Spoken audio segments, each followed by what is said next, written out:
Leviticus 10. We'll start there. Last time we did Leviticus 8 and 9. 8 and 9 centers around the making of the priesthood. Chapter 8 was the consecration. So we went through the various sacrifices and the rituals that they had to perform in order to take ordinary Jews and make them into something extraordinary. We talked quite heavily about the fact that the priesthood is meant to be very separate from the rest of the Jews, even the rest of the Levites. They're to be set entirely aside. They have special rules and special laws and special clothing and special responsibilities because they are to be the go-between between everyone else and God.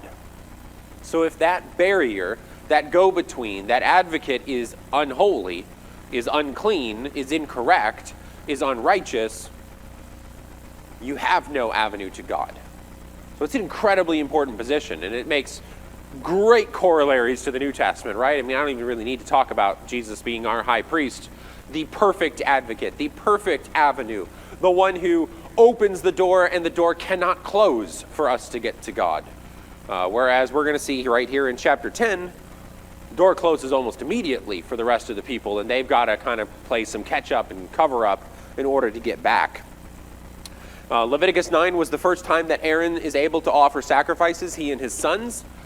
We walked through that last time and saw that God approved. Back at the end of chapter 9, in verse 25, the glory of the Lord appeared to all the people after Moses and Aaron came out of the tabernacle. Fire came out from before the Lord and consumed the burnt offering and the pieces of fat that were on the altar as well. The people saw it, shouted, and fell on their faces. Now Nadab and Abihu. Take out that chapter break, and we go from this crowning achievement. The Jews have finally found their religion.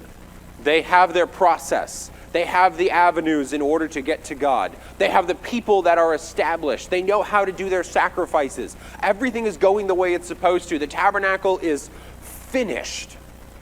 Now, Nadab and Abihu. Nadab and Abihu, we looked at the first 3 verses on last Wednesday. The sons of Aaron, they took each their censer, they put fire in it, they laid incense on it, and offered unauthorized fire before the Lord, which he had not commanded them. Fire came out from the Lord and consumed them. They died before the Lord. And Moses says to Aaron, "This is what the Lord has said. Among those who are near me, I will be sanctified, and before all the people, I will be glorified." And Aaron held his peace. We ended with the idea Aaron is very mad. In fact, as you read through the rest of this chapter, he doesn't necessarily get unmad. He stays mad the whole time. But Moses has to lead them through this. We've talked a lot about Moses. He is the lawgiver. In many respects, he is outside of the law, since he does things that any other Jew would be convicted of, like offering sacrifices or walking around wherever he wants to in the holy places. He's just all over the place here in this chapter. In the last chapter, in the previous chapter, he's offering, consecration for the high priest and the priesthood as well. Okay, anybody have any thoughts from last time that they want to get in before we get into verse 4 and continue the discussion of what happened with Nadab and Abihu's death? Okay, very good. Verse 4, Moses called Mishael and Elzaphan, the sons of Uzziel, the uncle of Aaron, and said to them, "Come near, carry your brothers away from the front of the sanctuary and out of the camp." So they came near and carried them in their coats out of the camp, as Moses had said. And Moses said to Aaron and Eleazar and Ithamar, his sons, "Do not let the hair of your head hang loose. Do not tear your clothes, lest you die, and wrath come upon the whole congregation. But let your brothers, the whole house of Israel, bewail the burning that the Lord has kindled. And do not go outside the entrance of the tent of meeting, lest you die. For the anointing oil of the Lord is upon you." And they did according to the word of Moses. Okay, we go back and we see the uncle of Aaron, his sons are called forth in order to carry the body out. Aaron and his sons can't touch the body. Why can't they touch the body? They'll be unclean. You can't have the presiding high priest and the only surviving priesthood unclean for a day. You can't do that. There's a little bit of a deeper reason here as well.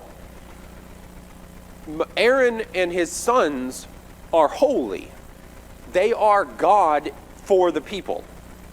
When the people look at them, they see God. They see his representatives. They see all of God's righteousness distilled on the three. What would it look like for God to mourn the killing of someone God killed? They can't do that. They have to stand over here with the righteousness of God. My sons were wrong. God killed them. It was good that it happened. That is the public display, at the very minimum, that Aaron and his sons have to put out. Because to do any different would be to criticize God. God was wrong for doing this. God can make a mistake. Well, that's going to walk you down that's a whole mess right there. And so Moses is very clear.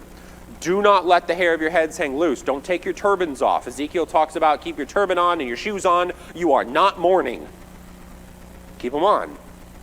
He says, don't tear your clothing. For real, don't tear your clothing. What's Aaron wearing right now?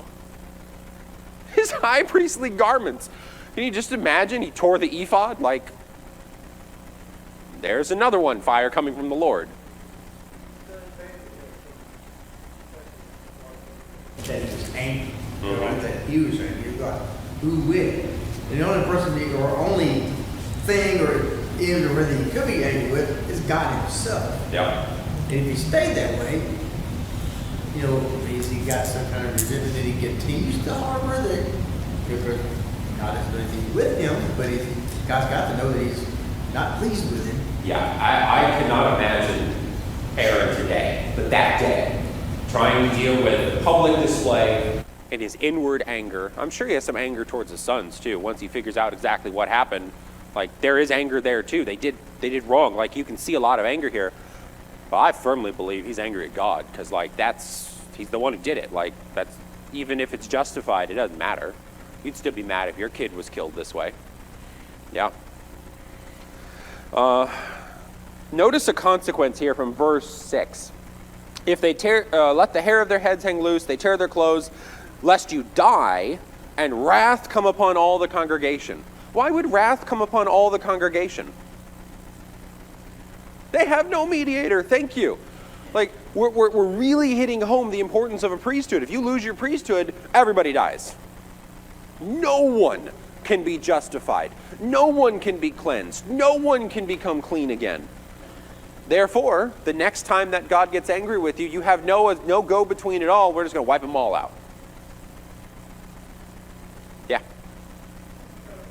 It's an interesting comment because Moses is the one that just consecrated these guys. And it's not like God hasn't told Moses before, I'm going to start all over with you. Yeah. So.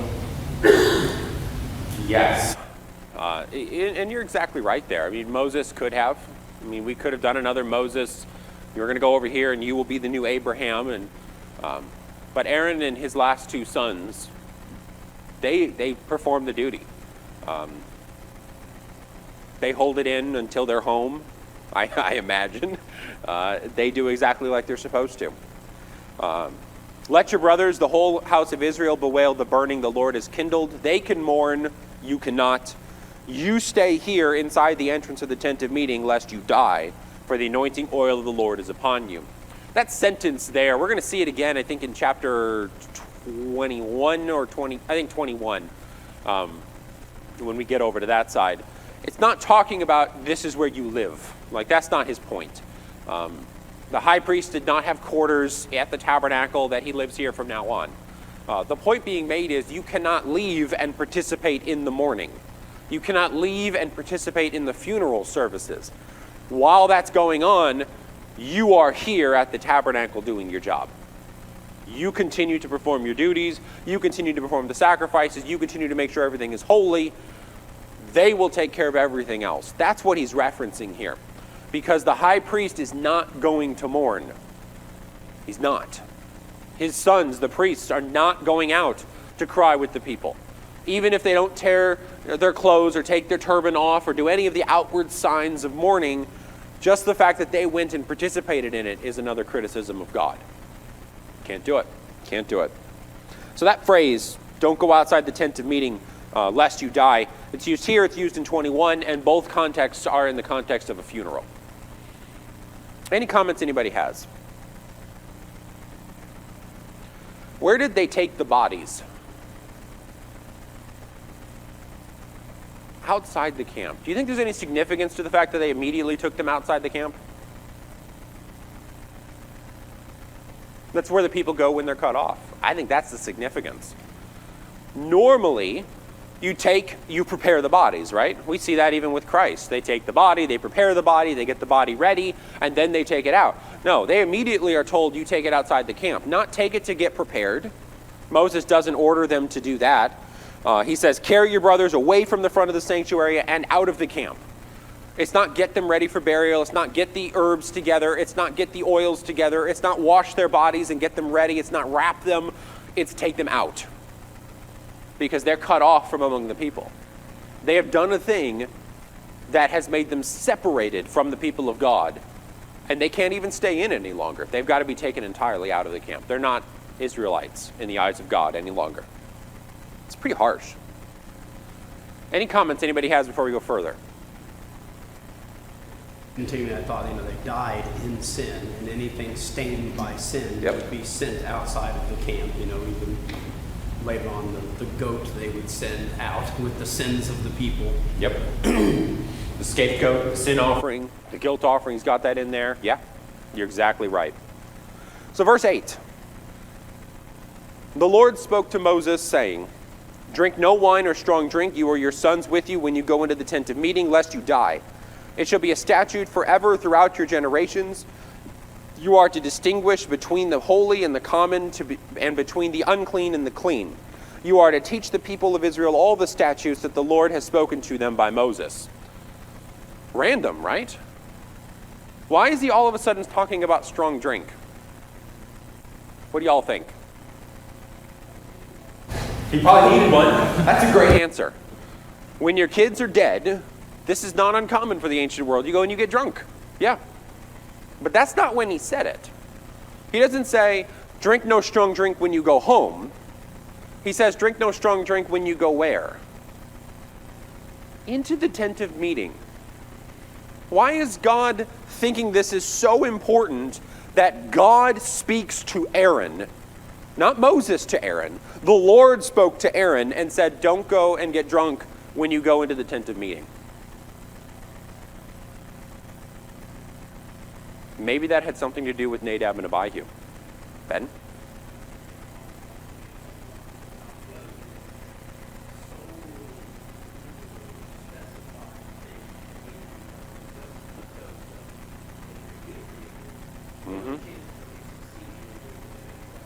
Yep, and what's the chance that you get your censer and you put incorrect fire in it and you offer unauthorized fire?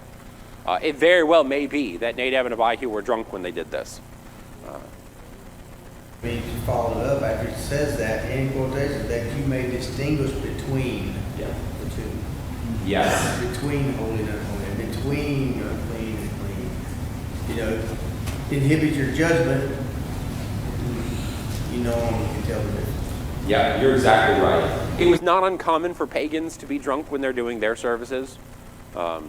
There's some evidence in Egypt where they just left. There's some evidence in Greek as well.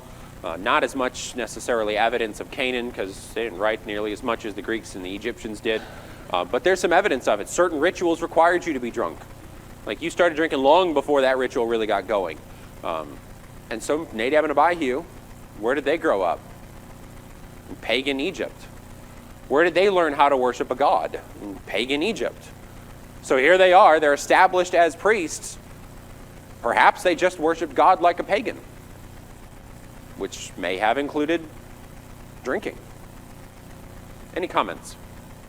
It informs Paul's statement then, don't be drunk with wine, for that's debauchery, but be filled with the Spirit, and then sing coming forth from that. Yeah. When you as a priest come before God, you do it with a clear mind. Yeah. Or if I'm recalling correctly, God only spoke to Aaron exclusively twice. And this is the first time in Leviticus. And this is the first time, and I think there's another one in Leviticus a little bit later on about the contribution. Yeah. But he always speaks to Moses and Aaron, except here and in that one other place.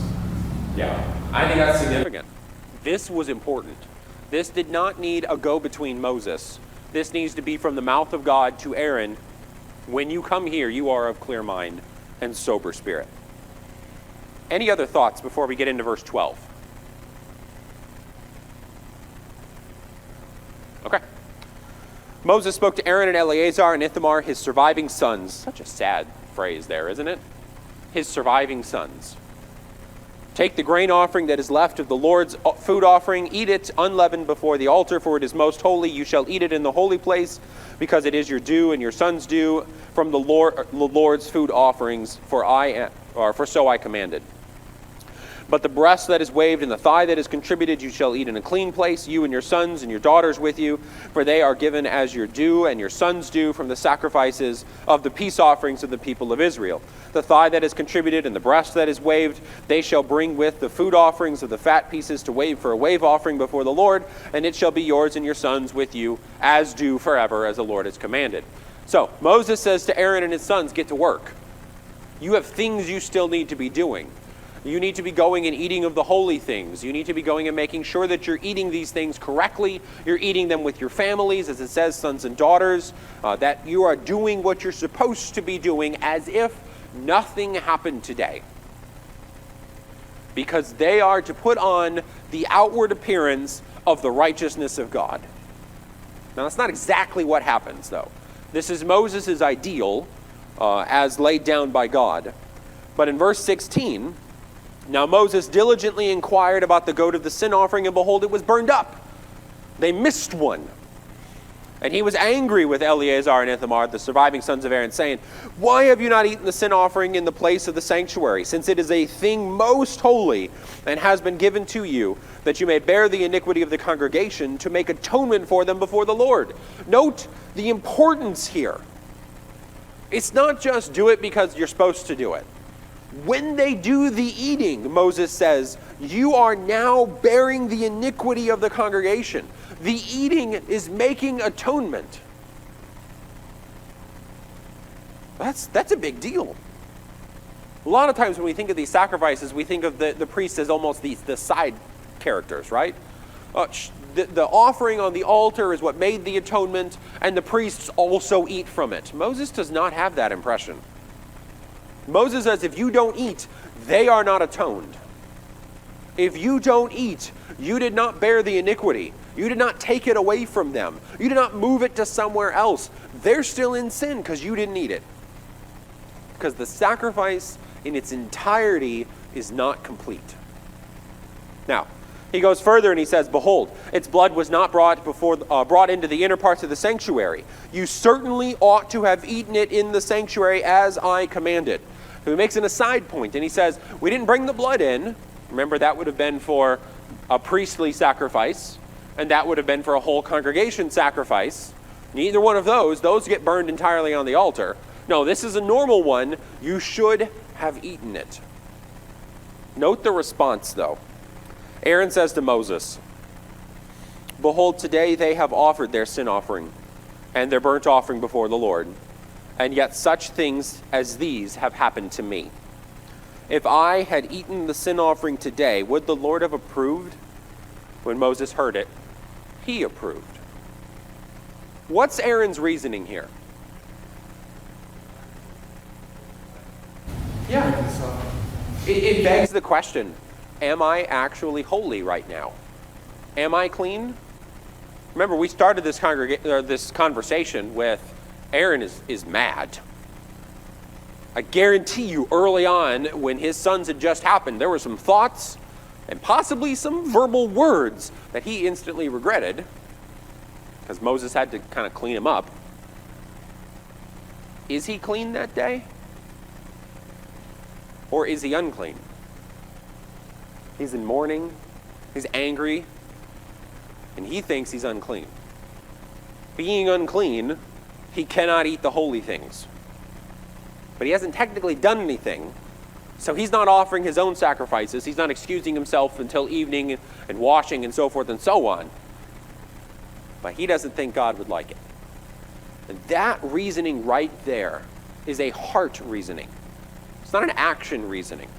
It's the same kind of reasoning that the minor prophets and the major prophets are going to yell at the Jews for not doing, where they go the opposite. And they say, look, I killed the thing. Why aren't you happy yet?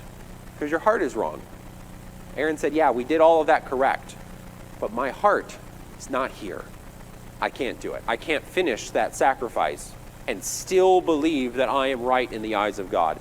And Moses likes it. And clearly, God also approved, because fire does not come out and kill Aaron and his sons and then the rest of the congregation.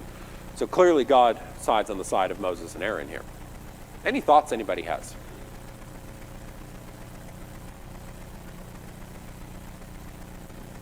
Really a contrast, this chapter is a contrast between two sons who did not regard God as holy and a father and two sons who, let me back up. Two sons who did not regard God as holy in their sin. Yeah. Here's a father and two sons who regard God so holy, I'm going to put this in air quotes, they sinned because they didn't do they had one job. Yeah. And yet, because they regarded God as so holy, they didn't go through with it. And, you know, if Moses was my supervisor, man, I would not like it at all. I mean, that guy is everywhere, micromanaging everything. Charlie's had a supervisor like that. And so, but I think it's interesting how, this is how the ESV words it. So we'll just go with that. So he asked the question, verse 19, would the Lord have approved? And then the end of verse 20 is, Moses approved. Yeah. Well, that really sets Moses up in a very high state, doesn't it? It does. And that's really, to me, that's the challenge of this chapter. Do I regard God as holy enough, or so holy that it motivates my actions? And those actions may not always look like what we think they would look like. Yeah, very true, very true. And you're right, that contrast between the 3 and the 2 is profound in this chapter, especially because all 5 of them were accepted one chapter previous. It wasn't seen through. Yep. I mean, they even know that it wasn't seen through. And there is Moses also granted the writing of divorcement, which did not go hand in hand with what God said.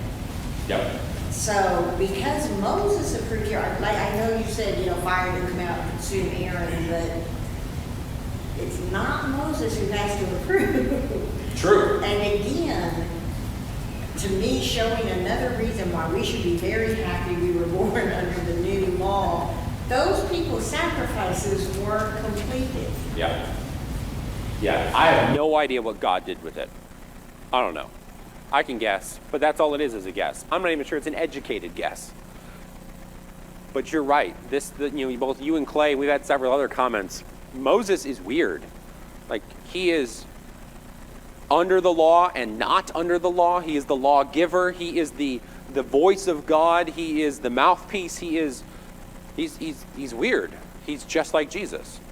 Like, Jesus doesn't conform to anything. Like, yeah, he does the law, but he's the lawgiver, and he breaks it all the time by the way the Jews understood it. And then he creates a whole new system, and he speaks of his own authority, which Moses does the same. You're right. Moses approved. Jesus does it all the time. He's like, I say this to you. They're both lawgivers. And that's why the prophecy is one will come like Moses, who's very weird and doesn't conform to anything. Yeah. I just make a connection earlier. Look at it. One of us taking the Lord's Supper. Mm-hmm. And think about Corinthians when it's talking about us eating and drinking unworthily, that we bring condemnation upon ourselves. Does this not, in some ways, even mimic that? It could, yeah. Yeah, I definitely agree. The things we do before God, we need to regard them as just as holy. And sometimes we may fall under the same situation as Aaron of, I'm not sure that God would have approved because I don't think I'm being holy right now. That's something each of us are going to have to decide. Yeah. Any other thoughts before we get into 21?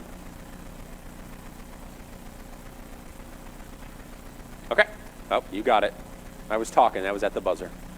And the sin offering. The priest is supposed to eat the breast, right? Yeah. Okay. Aaron had just witnessed his two sons dying, Yeah. and then he takes it out and burns it instead of eating it. Is that right? Yeah. Is that Yeah. the right thing to do? Is it the right thing to do? I don't know how to answer that. It is the thing that happened, and God seemingly approved. It's not the law of Moses thing to do, but it seemed approved. So maybe. Welcome to the law of Moses. It's not clear. We think ours sometimes is not very clear. Like we want cut and dry rules, but we get more concepts in the New Testament. Look, they're right here, 10 chapters in, already breaking it, and God seems to be okay with it. Like, yeah. Okay, 21. I'm cutting it off. 21 and 22 is about the holiness of the priesthood. What do they need to do in order to stay holy? That's what these two chapters are truly about. And so we're going to see the Lord speaking to Moses, who then is speaking to Aaron. We're seeing commandments given both to the normal priests and to the high priest as two separate categories. That's chapter 21. We've got two separate categories here, and then the group of them at the end of it. Because this is important. Some things the high priest has to do that normal priests do not have to do. And vice versa, we've got some changes of laws there. And in chapter 22, he gets the more general things, trying to fill in the rest of the blanks, trying to make sure that they fully understand this is your responsibility to stay holy. So, verse 1 of 21, the Lord spoke to Moses, speak to the priests, the sons of Aaron. So we're talking specifically to the priests, not necessarily to the high priest. Say to them, no one shall make himself unclean for the dead among his people except for his closest relatives, his mother, his father, his son, his daughter, his brother, or his virgin sister who is near to him because she has no husband. For her he may make himself unclean. He shall not make himself unclean as a husband among his people, and so profane himself. They shall not make bald patches on their head. They shall not shave off the edges of their beards or make any cuts on their body. They shall be holy to their God and not profane the name of their God. For they offer the Lord's food offering, the bread of their God. Therefore they shall be holy. We'll go ahead and stop there for just a moment.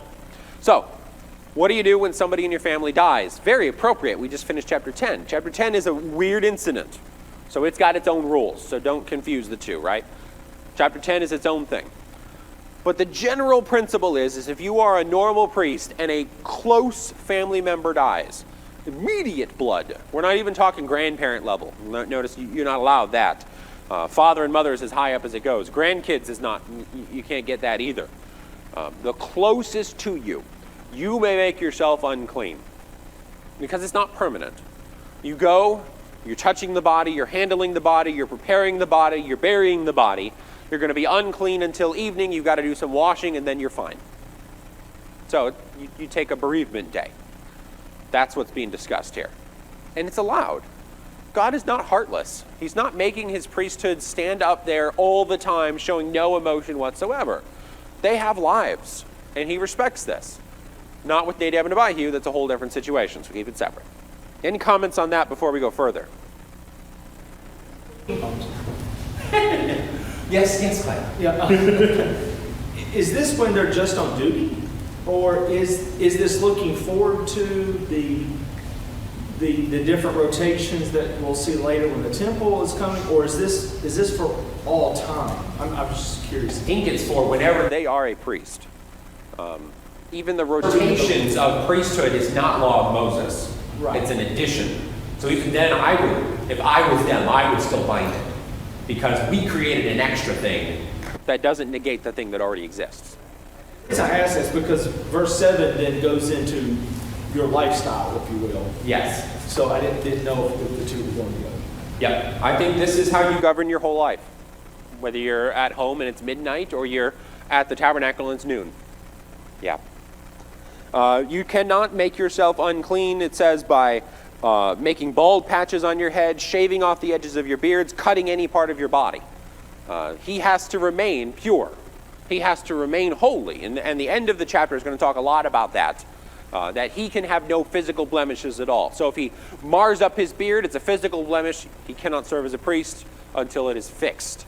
If he cuts on his body, he can't serve as a priest ever. Like, he's made a mark. It's done. You are wounded. And that's all. I mean, he's got a scar now. He can't do it. So it's very important to make sure that they stay holy. That's why I always think about this when they would take the Ark of the Covenant into battle. Like, that's a huge risk. If things don't go the way that the people are expecting, and these priests get damaged, you've lost priests. Like, they can't serve anymore. They are marred. So it's a big consequence. It's a big risk. Also talks about in verse 4, he shall not make himself unclean as a husband among his people, and so profane himself. That one seems to have something to do with going out and assisting in other funerals, just by what I was reading. That's about as far as I've got. Doing his duty as a child of Israel. Any thoughts before we get into 7? Yeah, that seems to be what it means. At least as far as I read. You're welcome to read more and disagree. Scholars do it all the time. Verse 7, they shall not marry a prostitute or a woman who has been defiled, neither shall they marry a woman divorced from her husband, for the priest is holy to his God. You shall sanctify him, for he offers the bread of your God. He shall be holy to you, for I, the Lord, who sanctify you, am holy. The daughter of any priest, if she profanes herself by whoring, profanes her father, she shall be burned with fire. Nice, terrifying ending, right? Anytime that word whoring comes in, like, it jars our attention. That's why God uses it. In verse 7, you have to marry a woman with certain character. You can't go out and marry a former prostitute.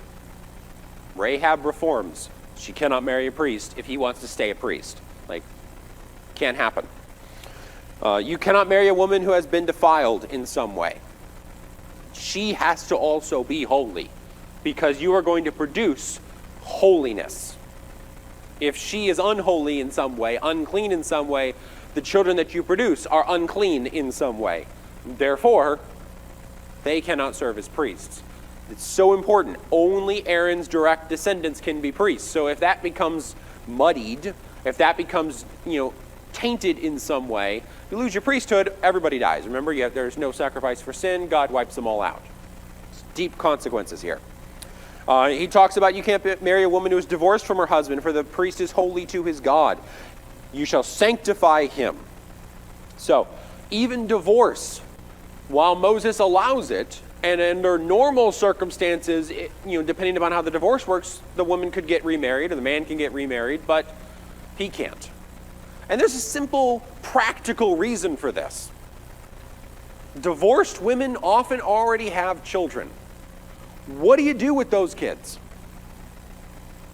What do you do if you get married to a divorced woman and 9 months later she has a kid? Whose is it? Now, you're pretty sure it's yours, but you're not 100% sure. This is the ancient world. This is how you knew that your offspring were your offspring. You married someone who was a virgin. That's it. She's not slept with anybody else. Therefore, anyone that comes from her has to be yours. Now, we have testing today. We don't think about it all the time that way, but that's how they thought about it. So a woman who is divorced becomes a risk. A woman who's unclean for some reason, for a priest, you can't do it. A woman who's a prostitute, what if she goes back to prostituting and you didn't know? Like, you can see she has to have a certain character because he has to have a certain character. They both, in order for either one to be pleasing to God, have to be holy. Any comments on the priesthood's discussions here before we talk about high priest? Yeah. One of the things, the priesthood had wives. You got religions today where the priest is not allowed to marry. And they go back to following kind of the law here. The second thing is, there must have been a lot of fornication going on throughout the camp. And just like today, how God hates the fornication. And it's, and Paul and Peter and all of them speak against so strongly against it. God is laying that out for his priesthood. That is a sin that cannot be tolerated. Yeah. I mean, we have similars where it talks about the kind of woman that an elder is married to, or the kind of woman that a deacon is married to. We don't go quite as far because they tended to come into Christianity late in life, so you can't always choose where you're at that point. Whereas from Jews, you did it on your 8th day. You're a Jew. Like, you knew better. Yeah. Okay, let's talk about high priest, if nobody else has any thoughts.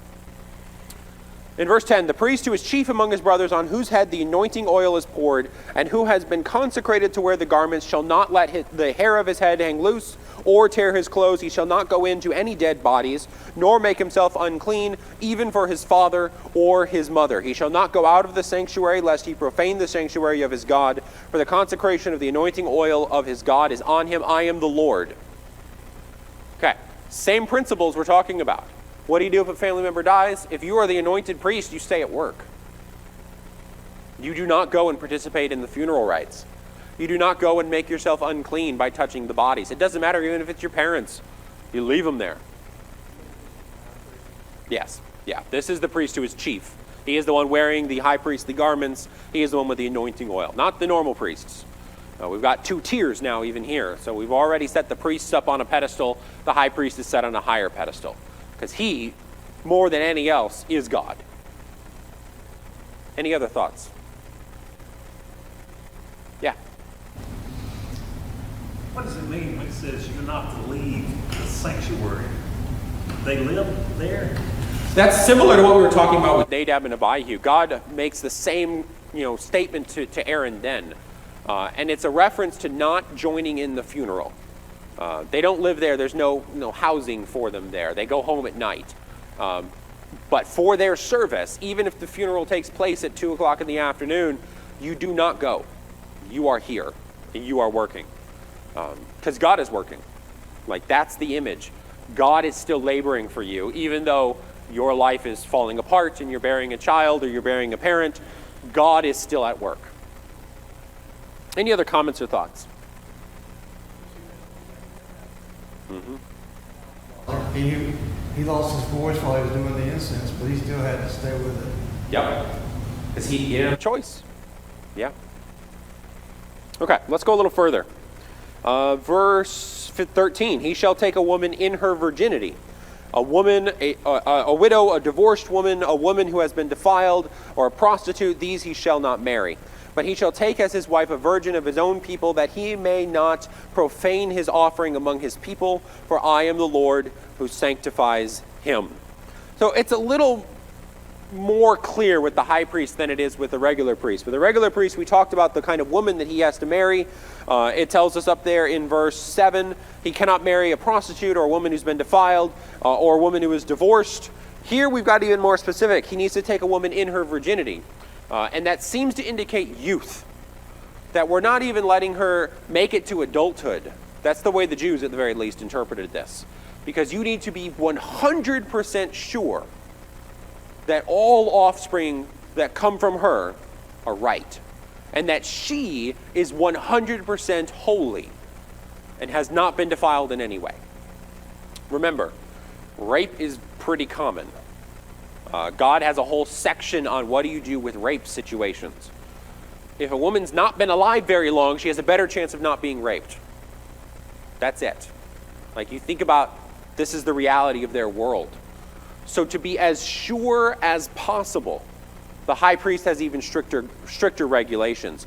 Cannot take a widow, cannot take a divorced woman, cannot take a defiled woman, cannot take a prostitute. He shall take a wife, a virgin of his own people. May even be a reference to of the children of Aaron there. There seems to be some disagreement there. It could just mean Levitical. But it's even stricter. Whereas with the priesthood, God doesn't make any of those kind of regulations. He says you don't have to marry just of your own people. But with the chief priest, it's even stricter. And it's specifically in verse 15 that he may not profane his offspring among his people. For I am the Lord who sanctifies him. The purpose behind this is not to just make women feel bad or exclude. It's to make sure offspring stays pure. That's always, when we're looking at what kind of wife in the ancient world you had to marry, that was always the worry. That's always the concern. It's really the reason why in Egypt for so many centuries, brothers and sisters married each other and had kids. Because the only way that you knew 100% sure that the next Pharaoh is a direct descendant of the previous Pharaoh is if a relative births them. That's it. It's by the mom. It's not by the dad. And so even though in the Old Testament they mark genealogy by the father, the only reason that they know that this kid is from the father is because of the mom. Like, she's it. If she lies, there's no evidence to the contrary. None whatsoever. If she hides something. So, she has to be truthful. She has to be of a certain character. She has to be of a certain kind of citizen in order for them to be 100% sure that the next high priest is supposed to be the next high priest. Any thoughts? With all the weddings, the women were put up for marriage on the first menstrual period for that reason, so the Jewish nation stayed pure. Yeah. You wanted to marry somebody who carry your child and it would be 100% Jewish. Yeah. And marriage offered a lot of protection as well. Even under your father, you had some protection, but to be a married woman in this society increased your levels of protection. Yeah. Okay. We didn't talk about it, but verse 9 back there, the daughter of any priest, if she profanes herself by whoring, she profanes her father, she's burned with fire. We don't see that very often, do we? Consequence of burning with fire. We see stoning, we see cut off, we even just see the plain killed. But to go so far as to be burned with fire is even stronger. Because again, we're talking about holiness here. Because of what she did as a child, an offspring of him, he is influenced, or he is affected. We see this even in the New Testament with the children of elders. They are to be a certain way. They are to have certain characteristics. If they don't, it's a reflection on him, the father. It is a reflection on them, the son, but it's still a reflection on the father. And it could exclude him from being an elder because he doesn't keep his household well or something of that kind. Same with the priesthood. If you can't raise your kids to be correct and they go off into other things, should you really be responsible for teaching every single Jew the law of God? Like, is that really a good role for you? So it's important. Okay, any thoughts before we look at 16 through the end of the chapter? I don't think we're getting to 22 today. I talk too much, I guess. I don't know. 16, the Lord spoke to Moses and he said, "Speak to Aaron, saying, none of your offspring throughout their generations who has a blemish may approach to offer the bread of his God. For no one who has a blemish shall draw near, a man blind or lame, or has a mutilated face, or a limb too long, or a man who has an injured foot, or an injured hand, or a hunchback, or a dwarf, or a man with a defect in his sight, or an itching disease, or scabs, or crushed testicles. No man of the offspring of Aaron the priest who has a blemish shall come near to offer the Lord's food offering, since he has a blemish. He shall not come near to offer the bread of his God. He may eat the bread of his God, both of the most holy and the holy things, but he shall not go through the veil or approach the altar, because he has a blemish, that he may not profane my sanctuaries, for I am the Lord who sanctifies them." So Moses spoke to Aaron and said to his sons and all the people of Israel. Okay, the blemish regulations here.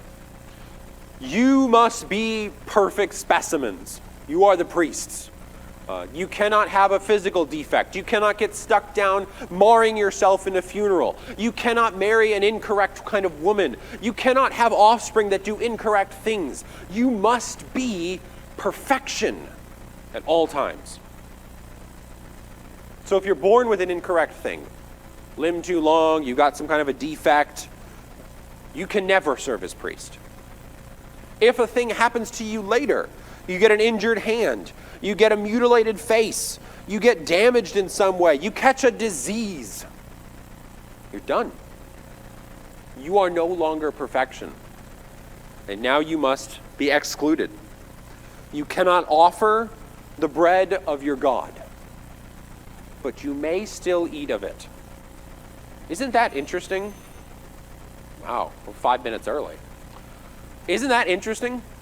That you have a group of people here that can never serve God, and God still says they are holy, even though they're not holy enough to do the work. That's fascinating to me. They can still come and eat of the sin offering. They can still come and eat of the guilt offering, both of which were allowed to go to the families. They can eat of the certain kinds of bread if it's of their family who brings it home. Ben. Yeah. They still have to work. Yeah. Yeah. But even think of the likelihood here. You're working on the burnt offerings altar. What's the likelihood of getting burned? What's the likelihood of slipping and cutting your hand open on something? What's the likelihood of falling off the altar and damaging your leg? Like, this is a hazardous job. Blood's everywhere. You're sticky and slippery. You gotta be careful because it has deep consequences. And there's only 3 now. Only 3 until we add in the sons of Eleazar and Ithamar.